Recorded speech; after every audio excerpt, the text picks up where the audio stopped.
नमस्कार, स्वागत है आप सबका दिन भर के तमाम बड़ी और अहम खबरों के साथ मैं हूं कवींद्र। शुरुआत हेडलाइन से।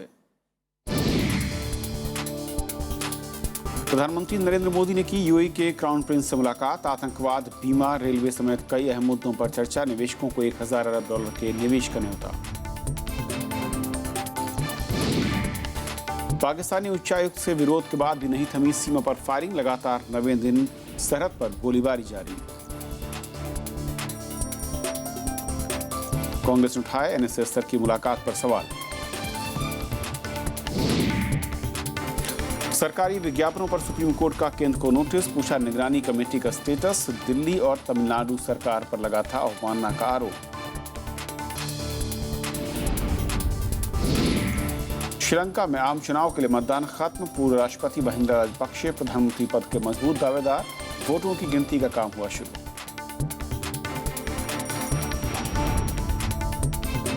और आइए देखते हैं आज की पहली खबर।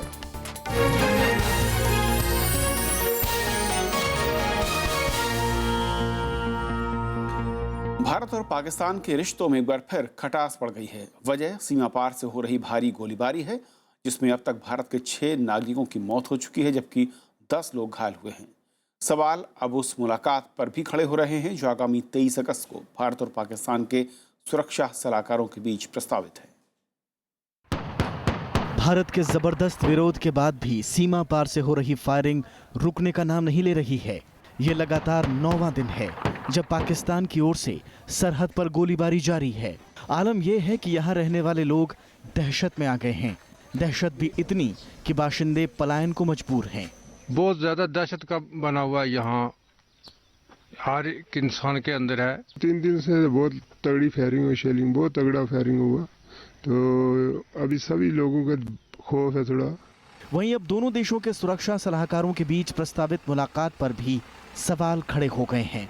वो एक तरफ कहते हैं कि हम गोली का जवाब गोले से दे रहे हैं और दूसरी तरफ कहते हैं कि हम एनएसए लेवल टॉक भी करेंगे। तो ये तो सरकार को सोचना चाहिए कि उसको क्या करना है। भारत सरकार इसके प्रति स्वाभाविक रूप में चिंतित है, सक्रिय भी है। एक नागरिक के रूप में और एक राजनीतिक कार्यकर्ता के रूप में जो आक्रोश है उसको जरूर मैं स्वर देना चाहूँगा। हमारे कोई भी पड़ोसी हमारी ताकत को कम न आके।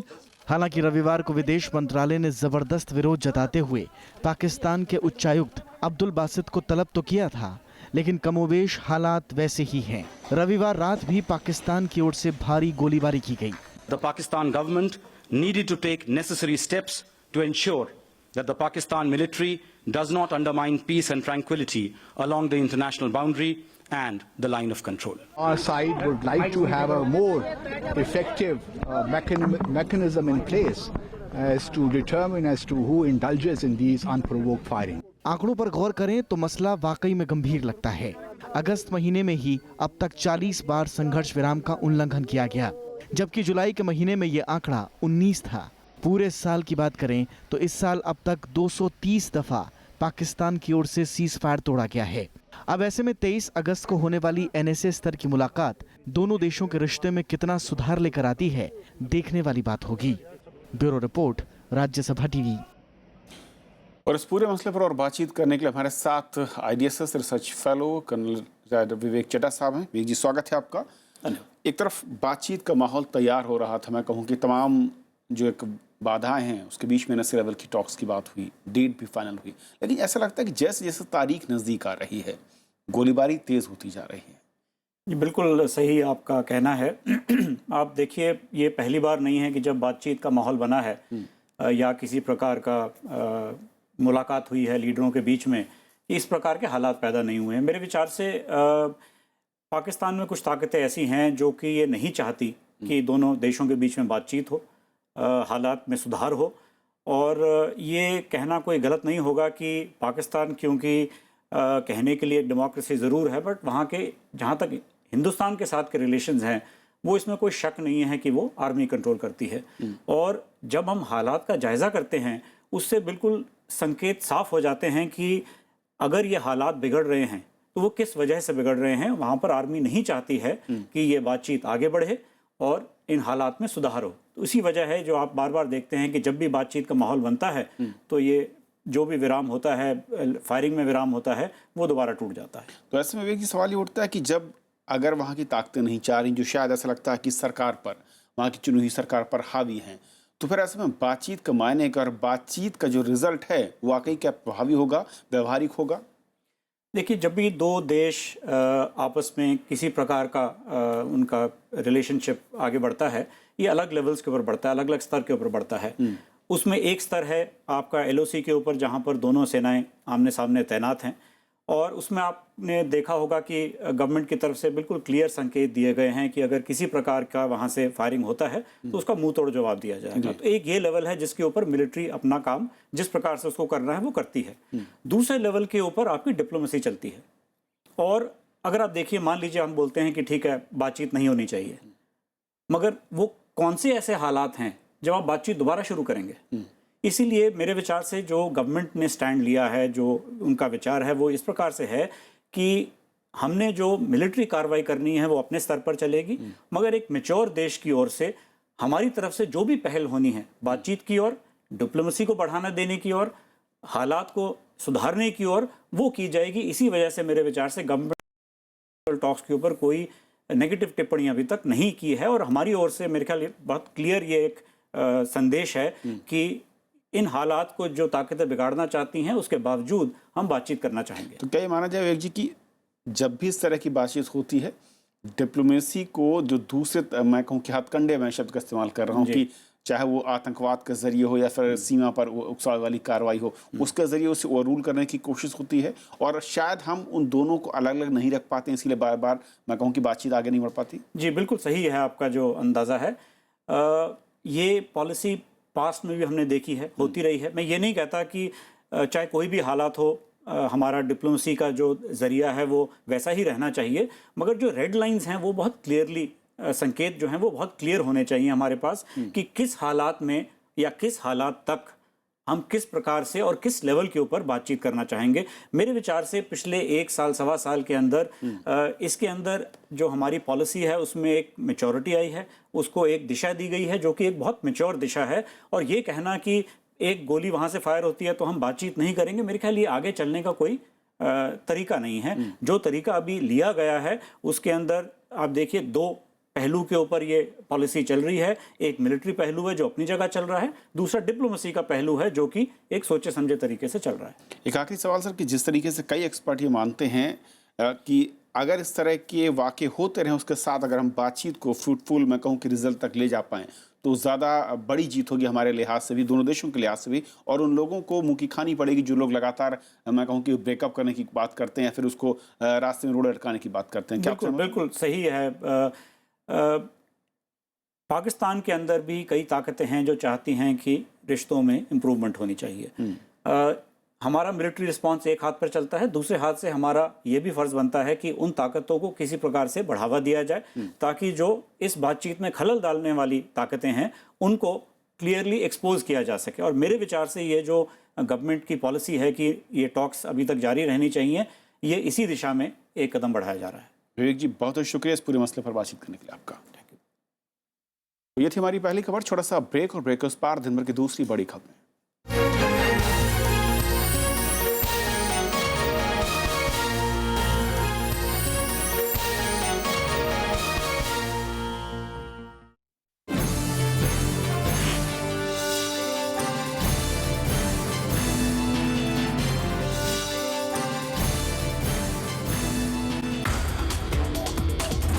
आरबीआई की ओर से 66,000 करोड़ का लाभांश, 80 साल में सबसे बड़ा लाभांश।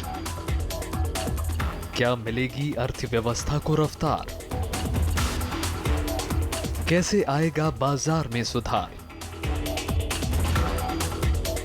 देखिए RSTV विशेष लाभांश की सौगात, शाम 7:30 बजे।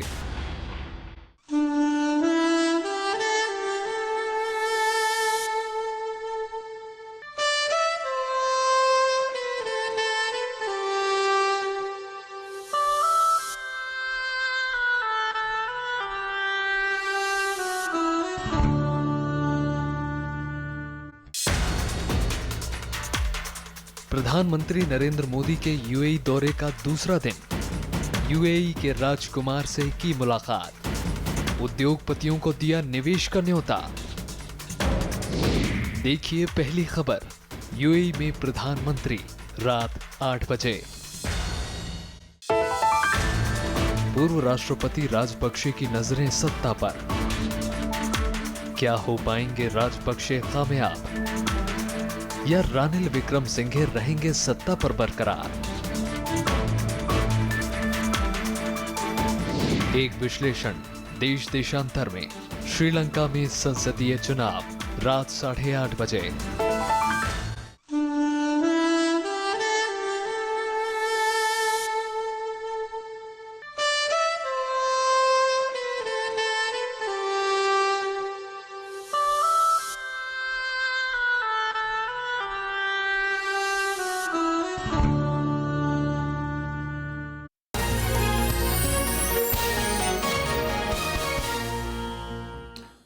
प्रधानमंत्री नरेंद्र मोदी ने संयुक्त अरब अमीरात के अमीरों को भारत में बड़े पैमाने पर निवेश का न्योता दिया है।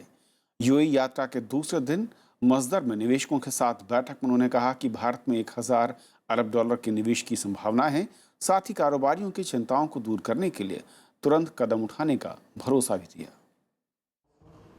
यूएई यात्रा के दूसरे दिन प्रधानमंत्री नरेंद्र मोदी ने इस देश के अमीरों को भारत में निवेश के लिए तैयार करने की कोशिश की। यूएई और भारत के निवेशकों के साझा बैठक में प्रधानमंत्री ने कहा कि उनकी सरकार ने बीमा, रेलवे और रक्षा विनिर्माण समेत कई क्षेत्रों को विदेशी निवेशकों के लिए खोला है। प्रधानमंत्री ने निवेशकों से 1000 अरब डॉलर के निवेश क्षमता का फायदा उठाने के लिए आमंत्रित किया। $1 ट्रिलियन की संभावना इमीडिएट पड़ी हुई, और मैं चाहूंगा कि भारत के बहुत डायनेमिक प्रोग्रेसिव पॉलिसीज हैं, एक स्टेबल गवर्नमेंट है, डिसिसिव गवर्नमेंट है। प्रधानमंत्री नरेंद्र मोदी ने कहा है कि बुनियादी ढांचा, ऊर्जा और रियल एस्टेट क्षेत्र में निवेश की अपार संभावनाएं हैं। साथ ही सस्ते आवास, कोल्ड स्टोरेज नेटवर्क, बंदरगाह विकास और पर्यटन क्षेत्र में अवसर भी हैं। प्रधानमंत्री ने दुबई और अबू धाबी के उद्यमियों को मेक इन इंडिया में शामिल होने की पेशकश की। अब ये जो कठिनाइयां हैं वो मुझे विरासत में मिली है, लेकिन मुझे विरासत में मिली है इसलिए मैं भाग नहीं सकता हूं, क्योंकि मैं जो अच्छाइयां हैं वो तो ले लूं और बुराइयां हैं उसको छोड़ दूं, ऐसा तो कोई दुनिया का नियम नहीं हो सकता है। प्रधानमंत्री ने निवेशकों की समस्याओं के समाधान का भरोसा दिलाया। उन्होंने कहा कि विदेशी निवेशकों के लिए कराधान और दूसरी नीतिगत खामियों को दूर किया जा रहा है। निवेशकों की शिकायतों को समझने और उपायों पर बातचीत के लिए वाणिज्य मंत्री निर्मला सीतारमण को अबू धाबी भेजने का भरोसा दिलाया। बैठक के पहले प्रधानमंत्री ने मज़दार शहर का जायजा लिया और जीरो कार्बन उत्सर्जन वाले इस शहर की खूबियों की जानकारी ली। प्रधानमंत्री ने मज़दर शहर में स्वचालित कार की भी सवारी ली, जो शहर के प्राइवेट रैपिड ट्रांजिट का हिस्सा है। अखिलेश सुमन, राज्यसभा टीवी।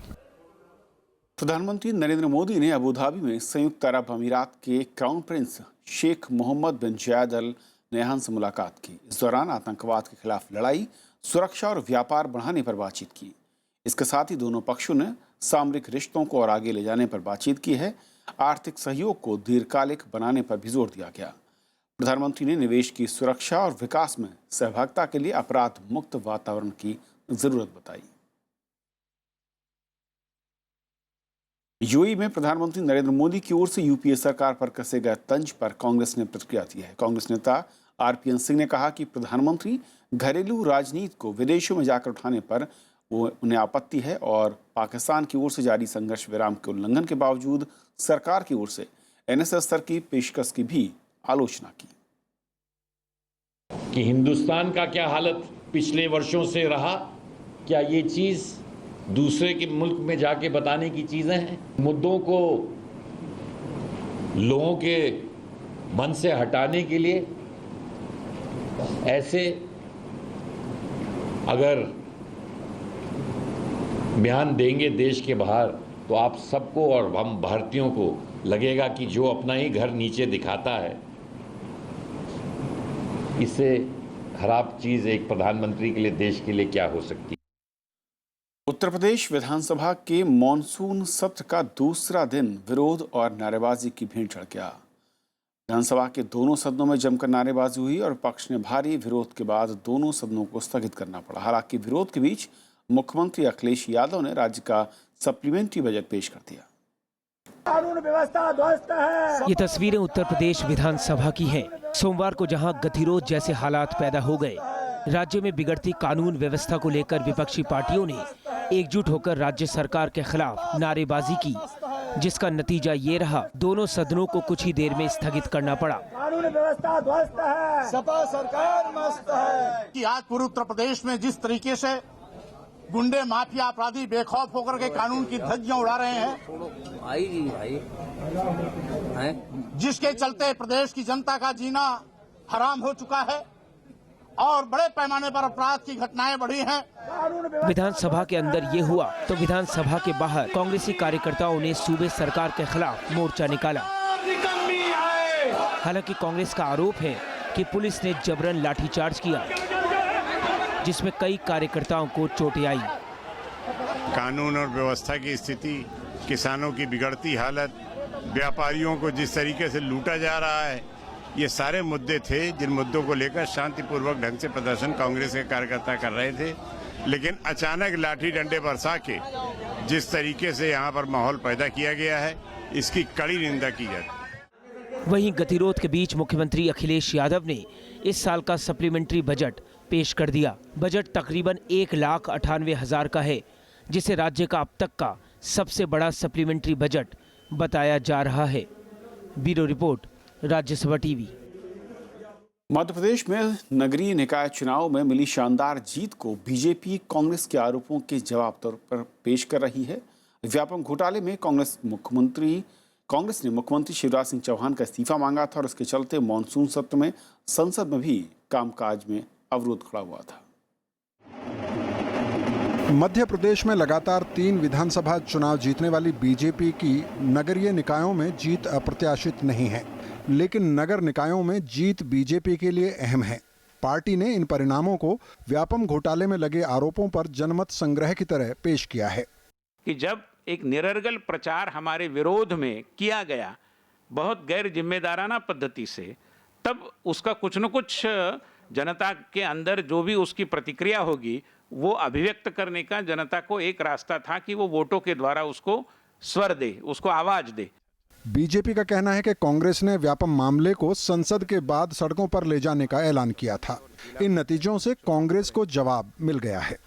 अभी के विपक्ष का रवैया ये है कि ये संसद में एक आर्टिफिशियल आवाज को खड़ा करते हैं और उसकी गूंज को ढूंढने के लिए सड़कों में घूमते हैं, और सड़कें उन्हें कैसा जवाब देती है वो मध्य प्रदेश के चुनावों ने, मैं मानता हूं कि प्रकट किया है। वहीं कांग्रेस का कहना है कि नगरीय निकाय चुनाव परिणामों को व्यापम मामले में क्लीन चिट के तौर पर इस्तेमाल नहीं किया जा सकता। म्यूनिसिपल कॉर्पोरेशन के इलेक्शन से भ्रष्टाचार का मुद्दा दब नहीं जाता। म्यूनिसिपल के इलेक्शंस भी कैसे होते हैं और किस तरह का माहौल व्यापम से हुआ है, किस तरह के आघात नौजवानों को मध्य प्रदेश का मिला है, इस पर मैं समझ सकता हूं। इस तरह टिप्पणी करना शोभा भी नहीं देता। मध्य प्रदेश के कुल 16 नगर निगम में सभी पर बीजेपी ने जीत हासिल की। वहीं नगर पालिका, नगर पंचायत और जिला पंचायतों में भी कांग्रेस का प्रदर्शन काफी कमजोर रहा। श्याम सुंदर, राज्यसभा टीवी। राजस्थान के 129 नगर निकाय के लिए आज वोट डाले गए। यहाँ 76% से ज्यादा मतदान हुआ। मतदान के लिए 13 केंद्र बनाए गए थे और 8 अगस्त को नाम वापसी के अंतिम दिन 45 उम्मीदवार निर्विरोध चुने गए थे, जिसके बाद 10,582 उम्मीदवार चुनाव मैदान में थे। निर्विरोध निर्वाचित उम्मीदवारों में बीजेपी के 23, कांग्रेस के 13 और 9 निर्दलीय उम्मीदवार हैं। वोटों की गिनती 20 अगस्त को होगी। 21 को अध्यक्ष पद और 22 अगस्त को उपाध्यक्ष पद का चुनाव होगा। बिहार के मुख्यमंत्री नीतीश कुमार ने एक बार फिर प्रधानमंत्री नरेंद्र मोदी पर तीखा प्रहार किया। उन्होंने पटना में कहा कि नरेंद्र मोदी बिहार की जनता से लगातार झूठे वादे कर रहे हैं। राज्य में आरजेडी, जेडीयू और कांग्रेस के आला नेता पार्टी कार्यकर्ताओं के बीच एकजुटता का संदेश देने की कोशिश में लगे हैं। कल तीनों दलों के जिलाध्यक्षों की साझा बैठक हुई, जिसमें प्रचार रणनीति पर चर्चा की गई। जिलाध्यक्षों को 30 अगस्त को होने वाली स्वाभिमान रैली की तैयारियों को लेकर निर्देश भी दिए गए। इस रैली में समाजवादी पार्टी के प्रमुख मुलायम सिंह यादव भी शामिल होंगे। होर्डिंग्स और पोस्टर में लालू, नीतीश साथ साथ दिखेंगे। अभी तक सिर्फ बोली में ही है एक्शन में तो कुछ नहीं है। बिहार में आकर के विशेष राज्य का दर्जा देंगे, विशेष सहायता देंगे, विशेष ध्यान देंगे, अभी तक तो कुछ उसका स्वरूप दिखाई नहीं पड़ रहा। अरविंद केजरीवाल सरकार ने भले ही दिल्ली पुलिस की मांग को लेकर शहर भर में बड़े बड़े होर्डिंग्स लगा रखे हों, लेकिन हकीकत यह है कि दिल्ली सरकार ने दिल्ली पुलिस को अपने अधीन लाने की कोई इच्छा जाहिर नहीं की है। एक आरटीआई ने दिल्ली सरकार की पुलिस को अपने अधीन लाने की मांग पर उनकी पोल खोल दी है। राजधानी में लच्चर कानून व्यवस्था को मुद्दा बनाकर मुख्यमंत्री अरविंद केजरीवाल दिल्ली पुलिस को अपने अधीन करने की मांग अक्सर करते रहे हैं। मुख्यमंत्री के साथ साथ आम आदमी पार्टी के नेता भी पुलिस को आड़ बनाकर केंद्र सरकार पर हमला बोलने में कोई कोर कसर बाकी नहीं रखते थे। लेकिन हकीकत तो ये है कि दिल्ली सरकार ने इस मामले में गृह मंत्रालय का दरवाजा कभी खटकाया ही नहीं। आरटीआई कार्यकर्ता आशीष भट्टाचार्य ने इस मामले में जब जानकारी जुटानी चाहिए तो ये चौंकाने वाली जानकारी सामने आई। हम जब भी एफएम चलाते हैं, कोई चलाते हैं, तो उसमें अरविंद केजरीवाल या मिनिस्टर्स का आता है कि जी दिल्ली पुलिस हमारे पास होनी चाहिए। तो इतना, ये भी तो सरकार का पैसा है। इस पैसे को खर्च करके हम दिल्ली पुलिस अपने पास मांग रहे हैं और हम फॉर्मली कोई रिक्वेस्ट नहीं कर रहे गवर्नमेंट को, तो it is a very serious issue. हालांकि इस बारे में सवाल पूछे जाने पर मंत्री गोलमोल जवाब दे रहे हैं। दिल्ली पूर्ण राज्य का दर्जा प्राप्त करे, इसके लिए सदन सत्र बुला करके और इसको प्रस्ताव पारित करके उसने इस पे कार्रवाई की है। उससे बड़ा कोई पत्र व्यवहार, उससे बड़ा निर्णय का कोई और सर्वोच्च माध्यम नहीं है। राजधानी का तुर्कमान गेट हादसा हो या मीनाक्षी हत्याकांड, केजरीवाल सरकार अक्सर दिल्ली पुलिस पर अधिकार न होने और अपनी लाचारी का रोना रोती रही है। दिल्ली पुलिस को अपने अधीन लाने की दिल्ली सरकार की कोशिशें अब एक आरटीआई ही बयां कर रही है। एक आरटीआई के मुताबिक दिल्ली सरकार ने अब तक गृह मंत्रालय को दिल्ली पुलिस के मुद्दे पर कोई लिखित कार्रवाई नहीं की है। ऐसे में एक बात तो साफ है कि खुद आरटीआई कार्यकर्ता रहे केजरीवाल की मंशा अब एक आरटीआई ही बयां कर रही है। कैमरा पर्सन विजय के साथ अनु दीवान, राज्यसभा टीवी, दिल्ली। कुछ राज्यों में सरकारी विज्ञापनों पर सुप्रीम कोर्ट के आदेश की अवहेलना को लेकर शीर्ष अदालत ने केंद्र सरकार को नोटिस जारी किया है। कोर्ट ने केंद्र से पूछा है कि सरकारी विज्ञापनों की निगरानी के लिए 3 सदस्यों का पैनल बनाया गया है या फिर नहीं। कोर्ट ने यह भी जानना चाहा कि अगर ऐसी कोई समिति नहीं बनी है तो उसकी वजह क्या है। सरकारी विज्ञापन के नियमन पर सुप्रीम कोर्ट ने केंद्र सरकार से जवाब तलब किया। कोर्ट ने पूछा है कि विज्ञापनों के नियमन के लिए 3 सदस्यीय समिति का गठन किया गया है या नहीं। केंद्र को 4 हफ्ते के भीतर जवाब देना है। गैर सरकारी संगठन centre for public interest litigation ने याचिका में कहा है कि दिल्ली सरकार और तमिलनाडु सरकार अपने विज्ञापनों में सुप्रीम कोर्ट के आदेश की अवहेलना कर रही है, लिहाजा दोनों सरकारों पर अवमानना की कार्यवाही होनी चाहिए। सुप्रीम कोर्ट ने 13 मई को सरकारी विज्ञापनों को लेकर एक बड़ा फैसला दिया था। इसके तहत सरकारी विज्ञापनों पर नेताओं की तस्वीरें नहीं लगेंगी। इन विज्ञापनों पर सिर्फ राष्ट्रपति, प्रधानमंत्री और भारत के मुख्य न्यायाधीश की तस्वीरें लगाई जाएंगी। सुप्रीम कोर्ट ने विज्ञापनों के नियमन के लिए सरकार से 3 सदस्यीय कमेटी बनाने के लिए कहा था। रविंद्र सिंह शौराण, राज्यसभा टीवी। शीर्ष उपभोक्ता अदालत यानी कि राष्ट्रीय उपभोक्ता विवाद निपटान आयोग ने आज नेस्ले इंडिया को केंद्र सरकार की याचिका पर नोटिस भेजा है। साथ ही आयोग ने सरकार को मान लैब में मैगी के नमूनों की नए सिरे से जांच कराने के निर्देश दिए हैं। केंद्र सरकार ने कंपनी पर गलत ट्रेड प्रैक्टिस का आरोप लगाते हुए 640 करोड़ रुपए के हर्जाने की मांग की है। राष्ट्रीय जांच एजेंसी यानी कि एनआईए को लश्कर तैयबा के आतंकवादी नावेद याकूब का लाई डिटेक्टर टेस्ट कराने की अनुमति मिल गई है। दिल्ली की पटियाला हाउस कोर्ट इसकी अनुमति उसने दी है। नवेद का मंगलवार को 11 बजे सुबह सीजीओ कॉम्प्लेक्स में पॉलीग्राफी टेस्ट होगा। नवेद ने पॉलीग्राफी टेस्ट के लिए कोर्ट के सामने अपनी मंजूरी दी। थाईलैंड की राजधानी बैंकॉक में एक मंदिर में के बाहर हुए बम धमाके में 12 से ज्यादा लोगों की मौत की खबर है, जबकि 20 से ज्यादा लोग घायल हैं। जिस जगह धमाका हुआ उसके आसपास कई दुकानें हैं और इस इलाके को बैंकॉक का बिजनेस हब कहा जाता है। धमाका स्थानीय समय के मुताबिक शाम 7 बजे हुआ और उस वक्त बड़ी संख्या में वहां पर लोग मौजूद थे। श्रीलंका के संसदीय चुनाव में सोमवार को लोगों ने बढ़ चढ़कर हिस्सा लिया। उत्तर और पश्चिमी प्रांतों में भारी मतदान हुआ और वोटों की गिनती भी शुरू हो गई और मतों की गणना के लिए 1600 मतगणना केंद्र बनाए गए हैं। आपको छोड़ जाते हैं स्पेशल रिपोर्ट के साथ। फिलहाल अभी इतना ही। श्रीलंका की नई संसद के लिए सोमवार को वोट डाले गए। मतदान सुबह 7 बजे शुरू हुआ और शाम 4 बजे तक चला। मैदान में कुल 6151 उम्मीदवार हैं। 225 सदस्यों वाली संसद के 196 सदस्यों को सीधे चुना जाएगा, जबकि बाकी 29 सांसदों को राजनीतिक दलों को मिले वोट के आधार पर चुना जाएगा। श्रीलंका में 1.5 करोड़ से ज्यादा मतदाता हैं और 12,000 से ज्यादा पोलिंग बूथ बनाए गए। शांतिपूर्ण मतदान के लिए 75,000 पुलिस वालों को तैनात किया गया। मतदाताओं को उम्मीद है कि नई सरकार श्रीलंका में सुलह की प्रक्रिया तेज करेगी। Poor have to be looked after, and the good of the whole nation has to be seen to. इस चुनाव में प्रधानमंत्री Ranil Wickremesinghe, United national party और राष्ट्रपति मैत्रीपाला सिरिसेना के यूनाइटेड पीपल्स फ्रीडम अलायंस के बीच कड़ी टक्कर है। 7 महीने पहले राष्ट्रपति का चुनाव हारने वाले Rajapaksa United People's Freedom Alliance से सांसद का चुनाव लड़ रहे हैं। चुनाव से पहले सिरिसेना ने राजपक्षे को चिट्ठी लिखकर साफ कर दिया है कि उन्हें प्रधानमंत्री नहीं बनाया जाएगा। प्रधानमंत्री विक्रमसिंघे ने राजपक्षे के राष्ट्रपति रहते भ्रष्टाचार और भाई भतीजावाद को बड़ा मुद्दा बनाया। उन्होंने कहा कि पिछले 7 महीने में हुए राजनीतिक सुधारों की वजह से ही श्रीलंका में निष्पक्ष चुनाव हुए।